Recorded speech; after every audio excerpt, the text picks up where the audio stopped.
Now to start off, we're just going to animate the basic cube, but I will go through character animation and all that in a later tutorial. So to start off, I'd like to say I'll try and post some tutorials a bit quicker this time.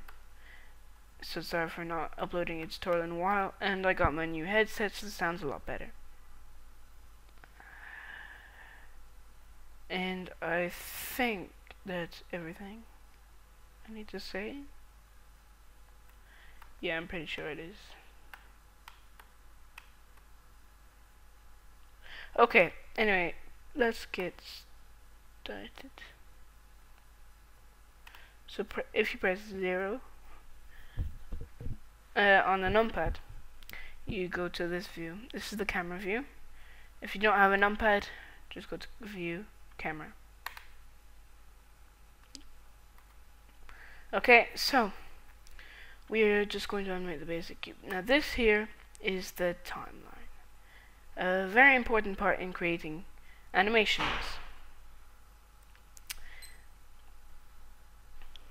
Now, if you press this, what it does is it tells you where your keyframes are.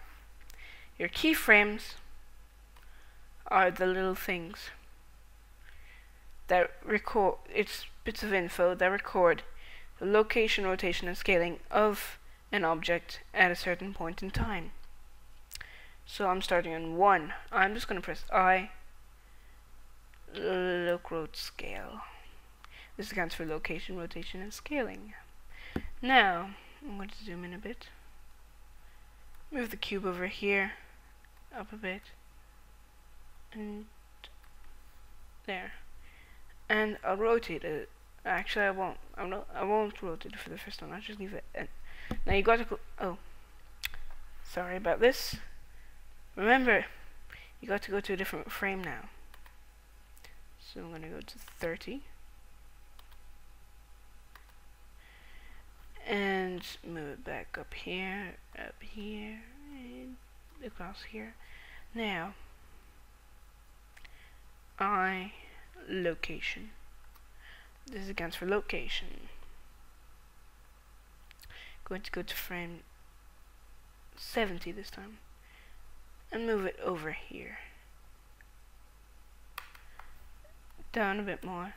And this time I'm going to rotate it as well. If you press R to rotate, and then R again, then you can rotate it anywhere you want. It's really useful. Then go to frame 100.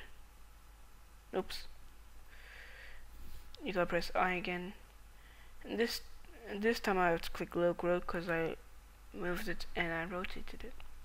Now eventually you get tired of doing all this all the time.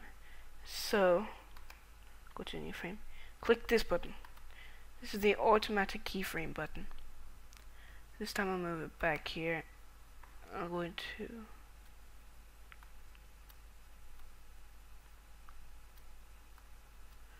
move it really far back to scale it down a lot so it looks really small. And press I.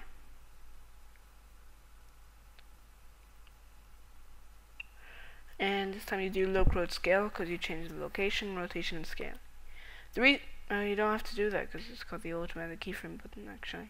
But the reason you have to do it for the first one is simply because you're going to be moving it, you're going to be rotating, and you're going to be scaling the whole way through the film. And maybe you think you're only going to move it and rotate it, but I recommend just doing loc, rot, scale for the first one anyway. So 130 now. Actually no, I'm going to make it 110, make it really close. Now move it up a lot closer. Make it bigger, a lot bigger. Closer.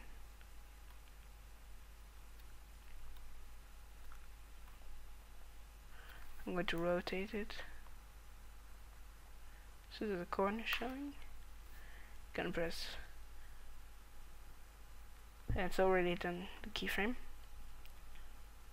Go 5 frames onwards and rotate it a small bit. Scale it a tiny bit and just move it over a tiny bit. This just gives a bit more depth to it. Now go to frame 140. Move it back the way, scale it down a lot.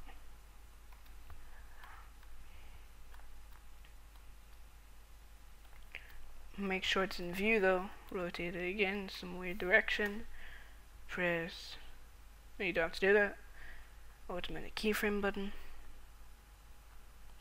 170.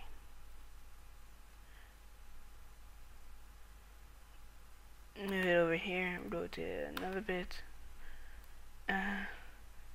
Scale it down. 190.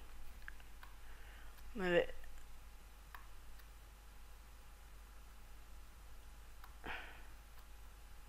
in over here. Rotate it a lot in a weird direction. Scale it up. And finally, for frame 210 will be the last. So I want to press Alt R to clear the rotation, Alt G to clear the location, and Alt S to clear the scale. And change the end to 210. But the thing is, when you play that, it'll look, you'd want it to pause a little bit before it starts again, so I'm going to make that 220. Press play.